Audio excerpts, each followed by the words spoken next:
Everything you believe about how you win a client, land a promotion, or get your partner to actually look at you across the dinner table is wrong. You think it's about your pitch, your resume, your Instagram feed, your abs. It's not.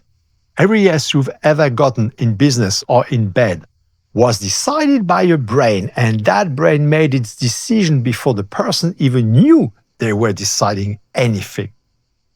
Here's the part nobody in the coaching industry wants to say out loud, because it's inconvenient and it doesn't fit on a slide.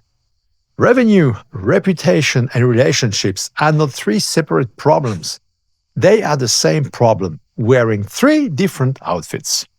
Your client's brain, your employee's brain, your partner's brain, they all run the exact same decision engine. And if you learn to speak to that engine ethically, you don't get one of the three, you get all three, because you finally understand the machine underneath. Let's talk about how that machine works, because once you see it, you can't unsee it. Your brain does not make decisions with logic. It makes decisions with a small ancient part of your brain that only cares about one thing. Am I safe? And one fear underneath that. Am I about to lose status?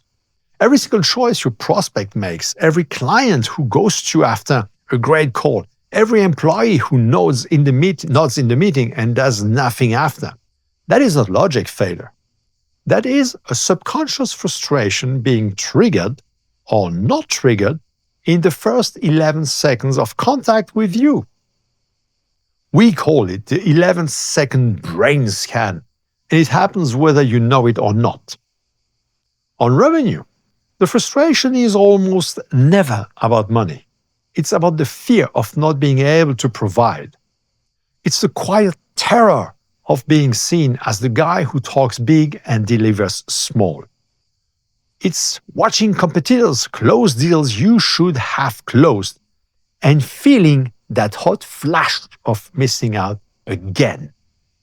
On reputation, it's not about likes or followers. It's about recurring clients who actually stay, because every dropped client feels like a public failure.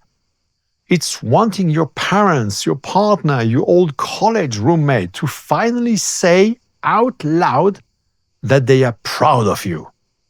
It's needing your own employees to trust you enough to follow you in a hard quarter without whispering behind your back. On relationships, forget the corporate version of the word. This is about your partner actually trusting you again. It's about wanting real intimacy back, not just a signature on an anniversary card. It's about having friends who are worth something instead of a phone full of contacts you will never call. And yes, it's about being the person everyone remembers when they walk out of the room, not the one they forgot by the elevator. Every single one of those wounds lives below the surface. Your prospect will never say any of this to you. Their conscious brain is too busy protecting their ego to admit it. But their subconscious brain is screaming in the entire time you are talking to them. So here's where it gets fun, because I want you to think about dating for a second. Where is he going with that? You will see. You did not marry the first person you said hello to. You said hello, then you had a coffee, then a dinner, then maybe you went to a party together, watched a bad movie, met each other's friends, had a few more dinners, eventually ended up in the bedroom. And only after all of that did anyone talk about a ring. Nobody skips from hello to marriage. Anyone who tries gets slapped, rightfully. Business works on the exact same nervous system. You will not get a new client by saying hello once on LinkedIn and sending a proposal the next day.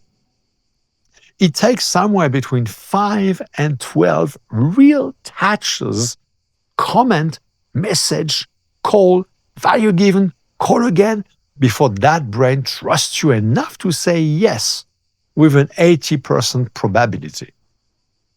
Founders who skip the steps aren't being efficient.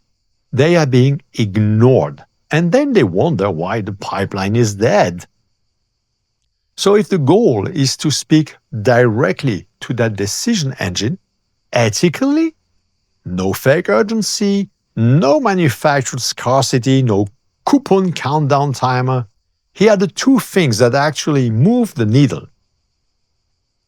First, drop the word we and drop the word I as much as you possibly can and replace it with you. Your brain does not care about my product, my journey, my framework. It cares about what happens to you. Every sentence you write, every video you shoot needs to be aimed directly at the person watching, not at yourself.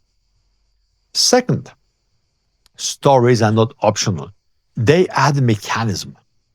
A stat convinces the conscious brain for about 4 seconds and then evaporates.